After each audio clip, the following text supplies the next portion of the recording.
Hi, everyone. Thank you for attending the Life After Cancer Patient Education Series today.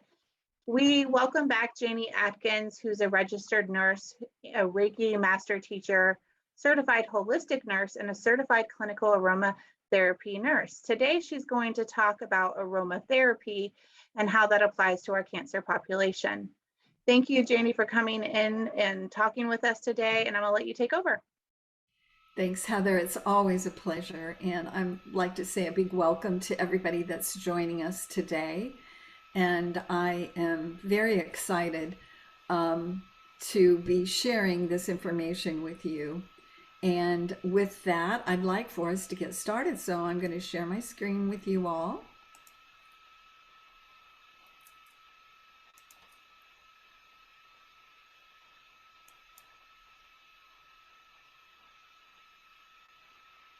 And hopefully you can see my slide now. And this is the use of essential oils to comfort and create healing, a healing environment.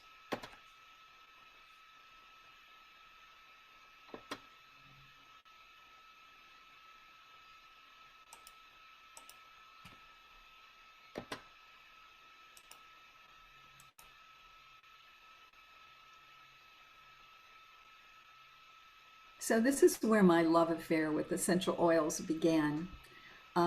It was in France, July 2014, and I was in just at the foothills of Sceaux, where you go into the Alps, and this is where high mountain lavender is grown. And let me tell you, I was standing on a vista looking down at this, and the smell of lavender, the aroma was everywhere. So it was just absolutely amazing. And this was the class that we all went through together, and we were together for 3 years. And great group of people, great instructor. I just wanted you to realize that I've enrolled in, let's see if we can move this down a little bit. There we go. I enrolled in R.J. Buckle's clinical certification in aromatherapy for healthcare professionals in 2016, and that's approved by the American Holistic Nurses Association. So I am now a certified clinical aromatherapy practitioner as of December 2017, and that's a recognized certification, CCAP. The reason why I wanted you to know my background is because I'm giving you a lot of information, and we should always vet or check out the people that we're gaining information from. So I actually had to do a research project. It was on dental stress. It was proven statistically valid using high mountain lavender, and it reduced the stress more in women than in men of dental stress. I was really happy about that. I had to do 64 contact hours over that period of time. So I was traveling to Ridgewood, New Jersey, and right outside of New York City, and it was quite a commitment, a 16-month program. We had to do 33 case studies, and I had to do a 3.5-hour written final exam, which much of it was knowing the Latin names and their uses. I hope I never have to do that again. It was a tough test. So in 2017, I was able to achieve my certification. So today, we're going to discuss background information, and this is an introductory presentation to essential oils. Basically, it could be a whole weekend with experimenting oils, knowing the side effects. I'm qualified now to teach other nurses about clinical aromatherapy, and I'll mention to you later on in the presentation what the clinical part of aromatherapy means. We're going to talk about the history and current renaissance of essential oils. We're going to define essential oils and how they work. when not to use essential oils, which really is tied into safety, and it's so very important. And then I'm going to provide you with resources. And if I forget it, Heather is going to link these slides to I'll send you a link that you can copy the slides, because there's a lot of good information on here and some website links that you'll want. This is my Bible. It's a 750-page called Essential Oil Safety by Robert Tisserand. And he's the person that I follow, along with R.J. Buckle's recommendation and what they follow in the class. He's fairly conservative, and I like him. He's in England. Essential oils have been present in all cultures, originally a part of herbal medicine. So Egypt, Iraq, France, Syria, China, India came to the U.S. Prior to 1910. The use of essential oils has been used for over 6,000 years in all cultures to prevent disease and to promote health and well-being. Actually, that's all they had, was essential oils, and they worked. There's a belief that they didn't. Now, when you compare it to some of our super medications that we have now, do they work as well? There's some debate about that, but very much with less side effects if used in the proper dilution. And you'll hear me say that over and over again. Synthetic copies of perfumes and aromatics began to appear around 1900. This was the dawn of the pharmaceutical industry. So foxglove, which some of you may be taking or have taken or know family members who take, which is digitalis, and willow bark, which is aspirin, were isolated by pharmaceutical companies to obtain a patent to market and sell the drug. Right now, we're experiencing a renaissance of essential oils. The hippies of the 60s and 70s, of which I am one, contributed to the return to natural remedies and oils. And here's the way I remember myself. I don't know where you are in this scenario, whether you're a 60s or 70s person, but this was the very popular look of the time, and they were the ones that were responsible for this use of the natural remedies and oils. And now here we are. In 2022 in the US, we will spend over $11 billion on essential oils, $11 billion, and essential oil products. That's up $10 billion from 2021. That's a crazy amount. I double-checked that twice. It's amazing. Most of these old hippies, the market for cannabis and for CBD has exploded as well. The R.J. Buckle certification program expanded my knowledge of the research on PubMed, which is the golden standard for publication by the National Institute of Health. I have always used essential oils as one of several evidence-based complementary modalities for my American Holistic Nurses Association Holistic Nurse certification. But I must admit, I was not aware of the extensive amount of research articles. Over 3,000 research articles exist, and 1,300 articles on lavender alone.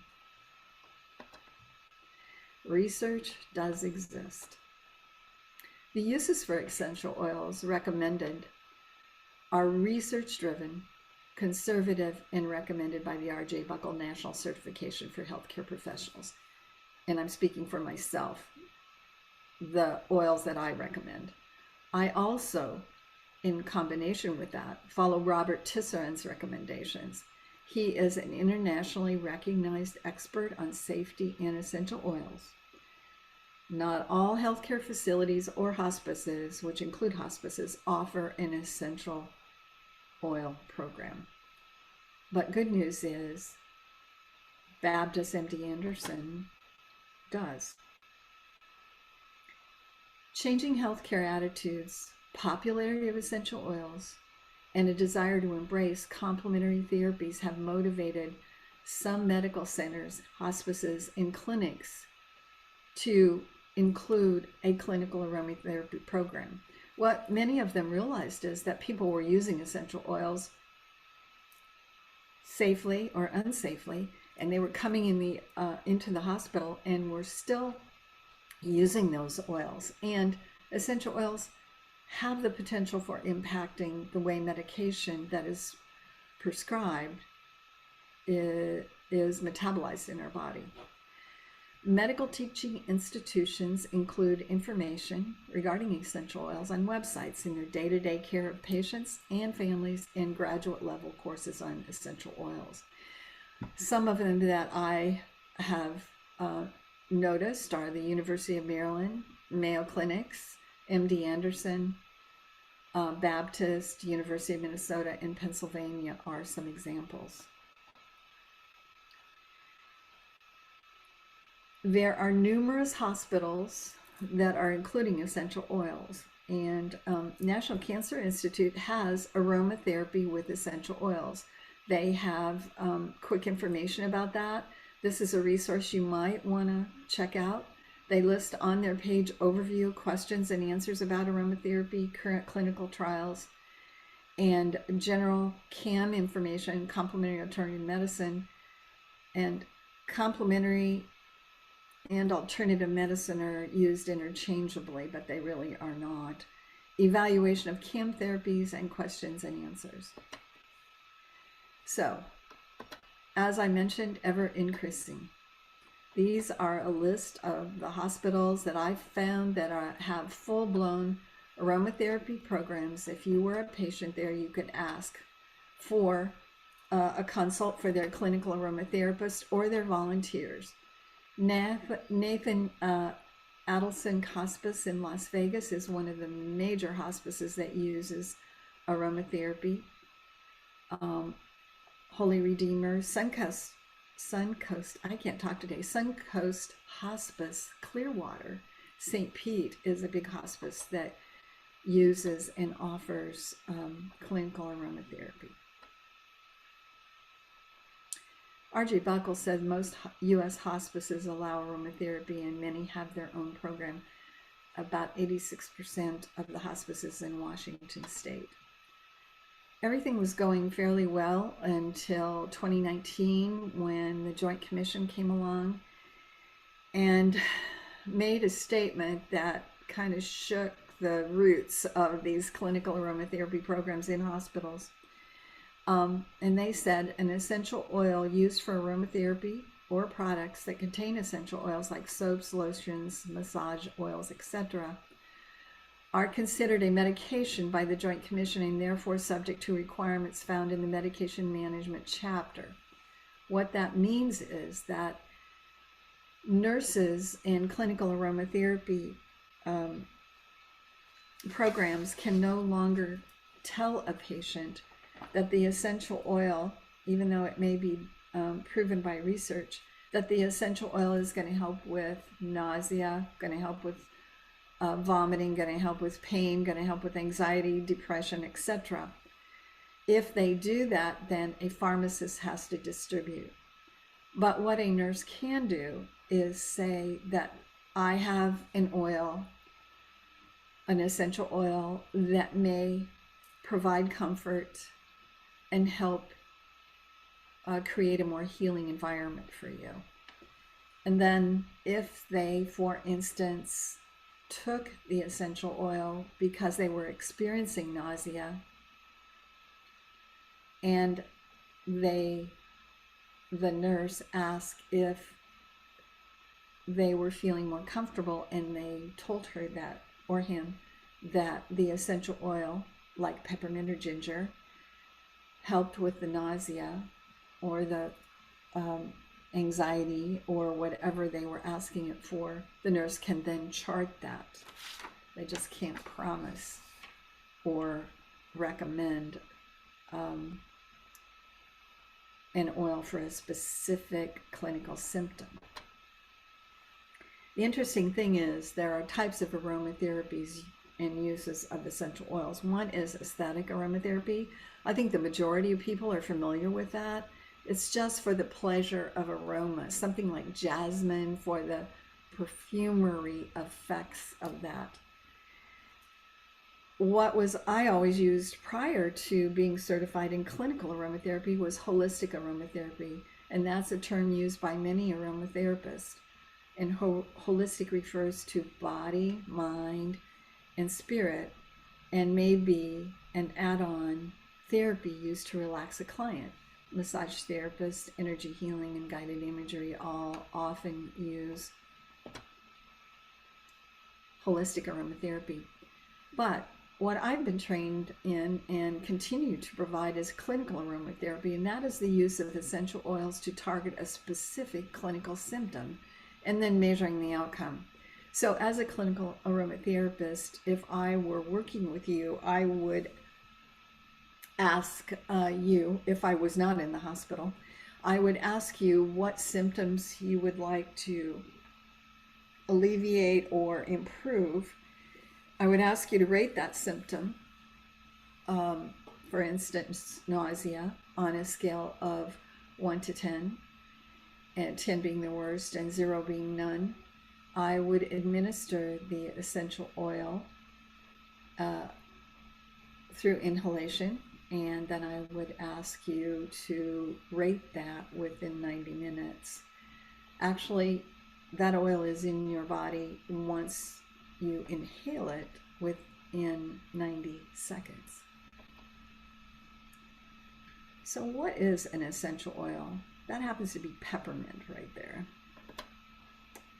Essential oils are natural aromatic compounds and volatile, which means they evaporate, liquids extracted from the seeds, roots, bark, stems, leaves, flowers, resins, and other parts of plants.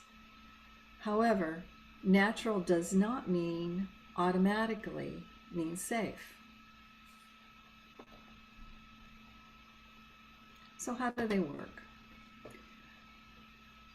Well, this is I've got 3 slides about this. And so you can see, once you smell a flower, it goes into the nasal cavity, and the olfactory nerves are found there. And the olfactory bulb is right behind the eyes. And then the limbic system, where all of our emotions, feelings, and perceptions are contained forever and ever, it's the old brain, is impacted. And then it's translated neurologically to the rest of our body, and eventually it's transferred to every cell in our body, right down to the nucleus. So I'm not going to go over this in a lot of detail. When you get the slides, you can look at it, but it goes from the nose to the nasal cavity, and then off to the right to the olfactory cells, electromagnetic signals, olfactory bulb, nervous, limbic system, and then it goes down to the amygdala, which translates into a body sensation, cerebral cortex, the hypothalamus, and then it affects the autonomic nervous system, which are things that go on without us even thinking about it. And then eventually down to the muscles, heart, and lungs. The other side from the hypothalamus goes to the endocrine system, which is the pituitary, hormones, and then the emotional effect. Off to the left, my left, while we're all looking at the slides, mucous membrane is the first thing. It goes into the fatty tissues, the epithelium of the skin, the bloodstream, the interstitial spaces, lymphatics, all parts of the body, osmosis and diffusion, and then physical effects. So it affects every part of our body. That's the good news and the bad news. So here's a larger picture where the lavender is going in, and that olfactory bulb perceives that, and you can see how it goes all the way through to that limbic system that we looked at before, and then the hippocampus, and then all the way down. So we all know that the olfactory nerves provide potent limbic system stimulation. Functional MRI has shown that it takes a small number of molecules of lavender to stimulate relaxation in the limbic system. It takes more to actually perceive the scent. That means that by the time one smells and identifies the scent of lavender, the limbic system has already started a relaxation response. That was written by Dr. Leah Cordovez, MD, internist. She's an integrative medicine specialist at St. Thomas Medical Group, actually in Nashville, but she wrote a letter of support for clinical aromatherapy. She graduated from the University of Tucson's program, MD Weil, Dr. Weil's program for physicians on integrated medicine. This is very important. Essential oils are very concentrated and powerful depending on the purity and concentration. A bottle of essential oil is 50 to 100 times more concentrated than oil found in the plant. To obtain 1 quart of lavender oil, one would need 150 pounds of lavender plants. Lavandula angustifolia, which is the Latin name for lavender or true lavender, can remove paint from a table or put a baby to sleep, all depending on the purity and the dilution. And another word for that is the concentration. A true story, I accidentally dropped a drop of pure lavender on my nightstand that I had painted, and I woke up the next morning and it had removed the paint in that one little drop spot. Essential oils are considered very safe when used in proper dilution for age, medical history, and purity of essential oil, verified by gas chromatography, CG. And this is another important safety point.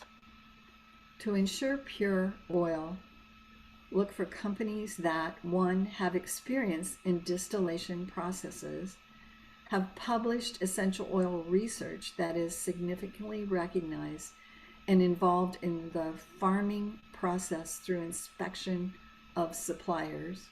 In other words, they grow their own. Verifies purity with their own labs, and that would be the GC on the previous page.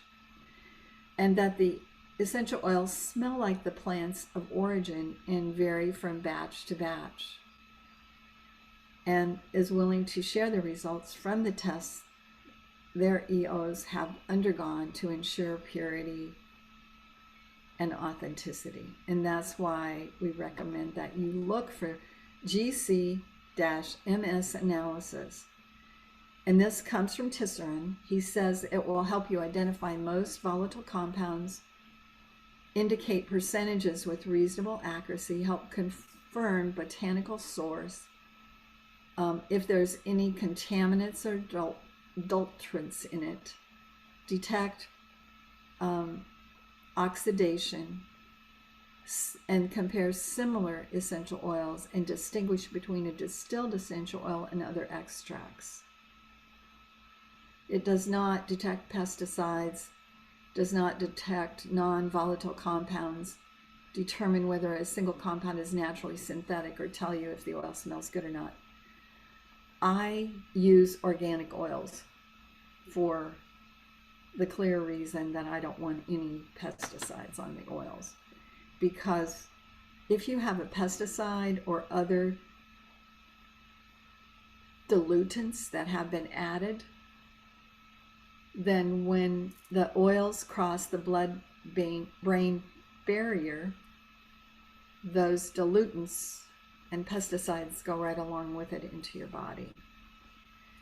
I took this picture when I went to France, and this was where they distilled is Florahana is the manufacturer.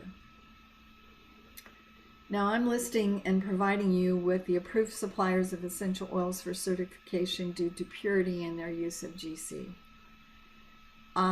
These are also the lists, except for tisserands. These are the ones that I was required to use for my clinical certification program. If I used any others like multi-level marketing companies, I would have been kicked out of the program. We were only allowed to use these suppliers.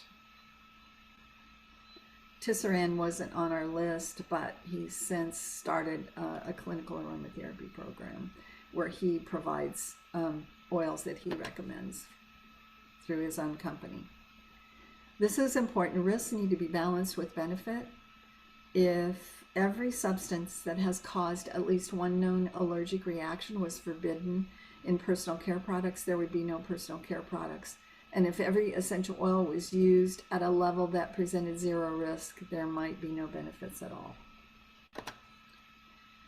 When not to use essential oils: have an allergy to essential oils, have multiple environmental allergies, foods, flowers, trees, animals.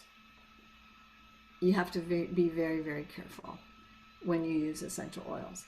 Have a respiratory disease like COPD, asthma, COVID-19, cystic fibrosis. Infants 6 months or younger, no. If you have low blood pressure, avoid using lavandin or lavender because that does have a relaxation response in the body and can lower blood pressure. High blood pressure, avoid clove, juniper, hyssop, rosemary, spike, lavender, and thyme because they all can also raise blood pressure. Lavender is an interesting essential oil. It has apparent conflicting results when used. Methods to administer essential oils are inhalation, topical on your skin, diluted only. Please remember that. Never use an essential oil on your skin neat or undiluted. It is, first of all, it can cause an allergic reaction in some people, and second of all, if you do that over time, you will become intolerant of that oil. The other method is baths. And do not use or rub essential oils on an open wound. Don't put them in your eye. And in the US, we don't ingest them. I'm giving you a list of oils that I would like you to consider for treatment of anxiety and agitation: true lavender, lavandin, lemon, vetiver, petitgrain, and spearmint. The ones that are I highlighted in purple are the ones that Baptist offers on the aromatherapy card. I understand from Heather that at this time in the infusion area, they do not offer essential oils, but they hope to, and in the future. And many things have been suspended with relative to aromatherapy because of the COVID pandemic. But so you can see lavender, lemon, spearmint, and sweet orange, peppermint, all those are offered on the aromatherapy card at Baptist by a nurse. For insomnia, true lavender, lavandin, vetiver, and petitgrain. Petitgrain is a great treatment for, if you all know what monkey mind means, it means you just keep bouncing around, all your thoughts are going every which direction, and petitgrain is really a good one for that. So is lavandin. For nausea, oh goodness, peppermint, spearmint, lemon, and ginger CO2, which is not a pure essential oil, but research has shown that when you add it with the distillation process of CO2, it is even more effective. For fear and or depression, bergamot. Grief, angelica root. And for pain, sweet orange, peppermint, kunzea, which is one of my favorites, and lemon. The issue of chemotherapy and radiation and essential oils. Well, the hospital policy and procedures may say one thing, R.J. Buckle says another, and Tisserand says another, and the National Cancer Institute says another. Tisserand says do not use essential oils 1 week before you start chemotherapy or radiation and 1 month after you've completed chemotherapy or radiation. You do not, if you're going through radiation, you do not put essential oils, even diluted, on the skin before radiation or after. You have to avoid essential oils for the period of time that you are undergoing radiation. That's Tisserand. He's ultra conservative. The National Cancer Institute recommends some of the oils that I gave you in the previous slide. R.J. Buckle recommends that they can be used, in hospital policy and procedures sometimes say they can be used. However, especially with chemotherapy and radiation, if you decide to use them, they have to be used in very, very, very low doses. So that the top of the screen is an aroma stone that is plugged in. It's electric. The one to the right is one that you can hang in the car, on a bed rail, in your closet, and that white pad is removed. The oil's put on the right white pad and then inserted back. And my favorite is the aroma stick. I make a lot of these for my clients. It's inhaled directly or indirectly, and when you inhale, you can inhale it without steam, using diffusers, aroma pads, personal inhalers, cotton balls, Kleenex tissues, aroma stones. The purple one is the personal inhaler, and inside of that, it's like the old Vicks inhalers, but whatever we're treating, the most common request that I have is to make an inhaler with peppermint and something for pain, for sinus headache. So to make one of these, you drop 5 drops of jojoba oil on to the wick that's inside of it, top and the bottom. Then you drop 15 to 20 drops of the essential oil to the wick. You place inside the aroma stick, and it expires in 3 months. And you have to place the date on the outside of the inhaler and the name of the essential oil and use. Example of what I put on the inhaler is it's peppermint, the Latin name, and what it's used for, and increased comfort from nausea and pain, and it would expire in 1/10/22 if I made it yesterday. I also put on a warning to keep out of the reach of children. All oils need to be out of the reach of children. That's the #1 poison control call for essential oils, is that children have gotten a hold of the essential oil bottle and tried to drink it or lick it or eat it or whatever these little ones do. The most and easiest way is to drop 1 to 3 drops of an essential oil onto a cotton ball, and you place in a small glass container with a lid. Specimen cups work fine. And when the aroma is no longer detected, you discard or you reload again. I would say discard, put a clean cotton ball and start over. You should not inhale the cotton ball for any longer than 15 minutes continuously, but you can repeat inhaling after you've taken a rest for a few minutes. This is my inhaler. I love this inhaler.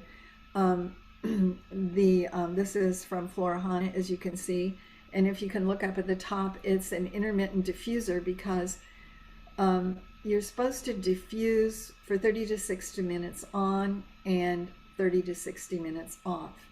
I see so many people that just fill up their diffusers and diffuse blanketly in the room. You're just wasting essential oils. Also, I went into a nurse's station in Nashville, and they were diffusing lavender at the front desk. And it's a big no-no to do that for clinical aromatherapy. For instance, you don't know what people's allergies are that came up to that. And remember when I talked about the limbic system, scent has a way of stimulating memories, especially directly from the limbic system. And if you had a negative experience with lavender, it would affect you adversely just by walking up to that nurse's station. So it's a big no-no to diffuse blanketly. Here's a quote from Robert Tisserand. He said, intermittent diffusion is much more effective as well as being safer than continuous diffusion. Intermittent means 30 seconds on, 30 seconds off. This is because our body, especially our nervous system, habituates or adjusts after this length of time. We don't even smell it anymore. That's when what we call going nose blind with the popular vernacular. With continuous diffusion, while benefits do not increase, there is an evidence that the body becomes stressed in various ways. However, very low levels of diffusion, so the essential oil is barely noticeable, are fine anywhere for any length of time. And there's the two close-up of the aroma stone and the aroma pads. This is something that you are going to want to make a copy of, and what you're going to look at is if anyone was going through chemotherapy, I would suggest the 0.5% dilution. Carrier oils for use to dilution of essential oils. I recommend jojoba oil for use singularly. There are many other oils, but jojoba doesn't turn rancid, doesn't have to be refrigerated, and lasts for a long, long time. Things like olive oil, almond oil, there's just apricot oil, I could go on and on. They have a shelf life, and when they go rancid, you certainly don't want to use them. You don't want to be putting anything that's rancid in your body, and you can tell by the smell. I wanted to say a word about safety in a bath. So many people just take an essential oil bottle and drop it into the bath water. Then when you get in the bath water, that oil, especially for women, goes into your lower anatomy, men too, and that can burn your body with the essential oil. You need a diluent. So essential oils do not mix well with water, so you must have a dispersing agent. When I first heard this, I thought it was crazy, but I use this all the time. Almond milk or dairy or alcohol, 5 drops of essential oils in 5 cc's of dispersing agent, and then pour that into your bath water. Very, very important safety measure. So I'm giving you, when you get the slides, you'll see this link that computes the dilutions for you. You just have to say what kind of oil, what your carrier oil is, and what percent of dilution you want, and it will calculate it accurately. And then I've listed first aid guidelines, and those are some that you might want to keep. Tisserand does a good job with giving you a lot of good information on safety. We've just touched the highlight of it. And here's more of his links. So it's a quick move through safety, mostly, of essential oils. They are very powerful. They work, but they must be used in the proper dilution and the proper safety guidelines, and purity. Purity is the number one thing.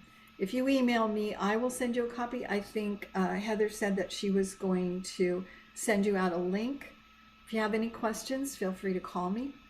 And thank you for your attention. I always enjoy talking to you.